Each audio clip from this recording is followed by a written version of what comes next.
It's just something, it's just something you don't know. He keeps moving it around. It's too easy. It's just bad.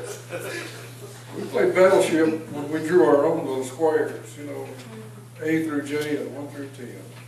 Put them in there anywhere you want to. And then they came out with that. I said, somebody got rich off our game. We drew on notebook paper. But we'll deal with that in its own place. We'll not go unnoticed. Check, check. I mean, he's getting up next, so just. Just a little confirmation on that. In all seriousness, I was thinking of selfishness, and I really do, I'm selfish with my time. That's one thing I'm realizing as I think about it, I'm very selfish with my time. I have Wayne time. I work hard, I work a lot, Sure. and I have this block of time, and if you want to come to my house, perfect example, this weekend, somebody want to come see me, no, that's Wayne time. Yeah, there is No, that. this is Wayne's block of time. Certainly. So there's a lot of ways we can be selfish. Yeah, selfishness is in us, as we touched on a while ago, and it's good time to clear that up. Somebody would remind me to get back to Jesus in a minute, because we want to know what he said, and who he commended, by the way. But Wayne is right. But we mentioned a while ago that selfishness is in us. It's part of us. Early on, it's a survival mechanism. We have to have it. You know, my needs are important, or I want to live till dinner. So it's in us. And it's like love.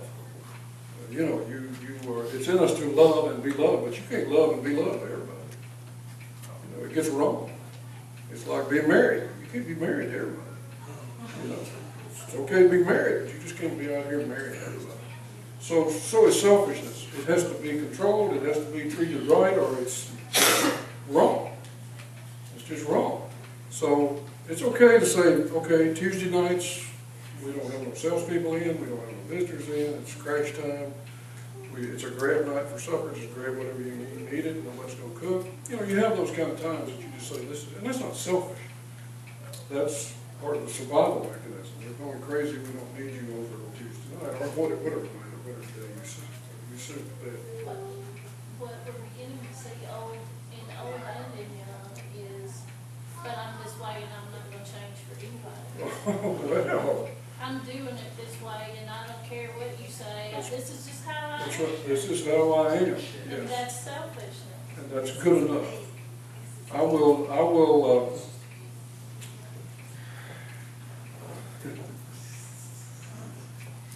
Brother Gary, that kind of reminds me of the scripture that's been in my heart for the last little while. Paul said something about he learned therewith to be content. sure. And we all need to learn to be content with what the Lord blesses. Whatever state I'm in, whatever condition I'm in, to have some contentment. Contentment is not much sought after, but really for not being content, we're for having more and more and more and more.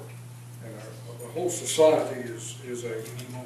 it's a more society. That's exactly right. It's what I want and what I think and how I feel and more of it.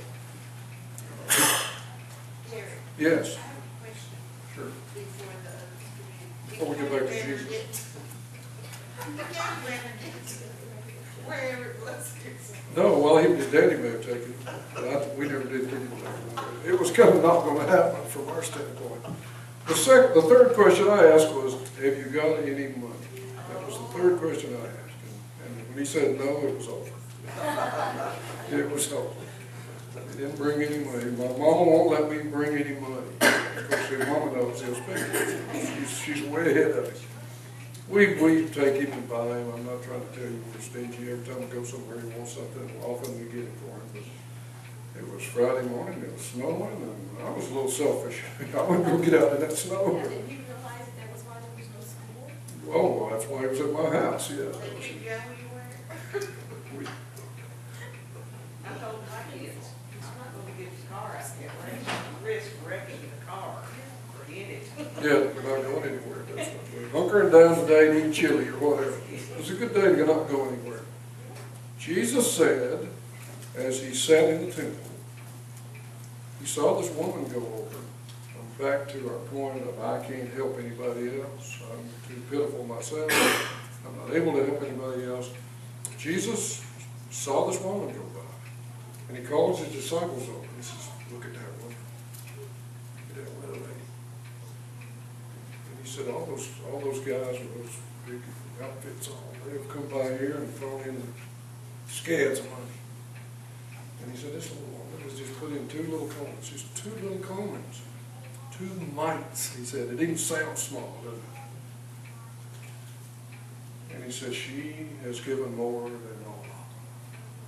She's given more than all. So it depends on how you want to be. It depends on who you want to be. I'm not saying you have to give everything you've got like that there. I'm saying there's something you can do to show yourself. You don't have to prove nothing to me. You don't have to prove anything to God. He knows who you are already. But you need to prove something to yourself. You do. You need to say, this is who I am. I go and help. Like I do help.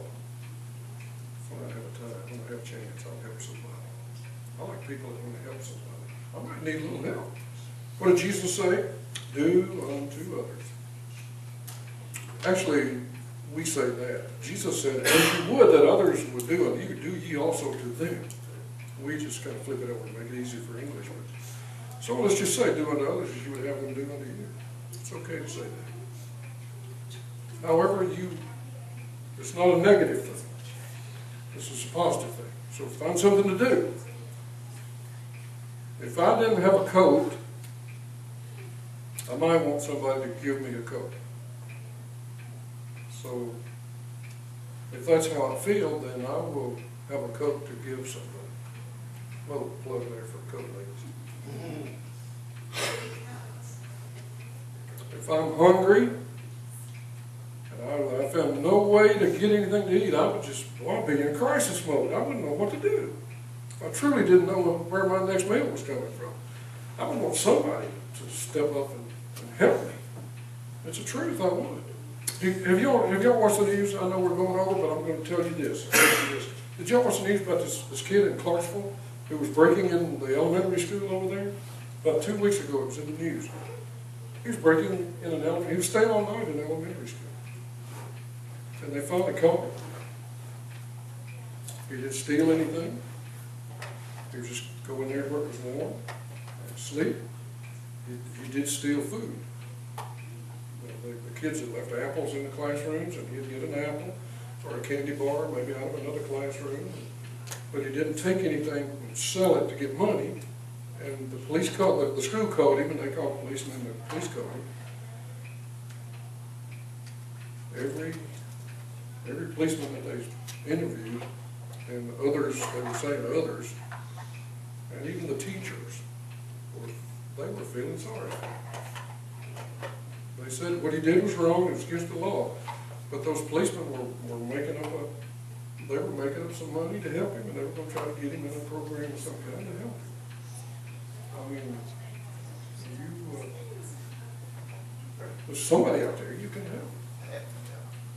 Somebody out there you can help. I'll make somebody worse off. There's somebody that needs your help. And if you'll talk to the Lord about it, He'll send them down your path. He will. He'll run you across them. You may never have noticed before, but if you start talking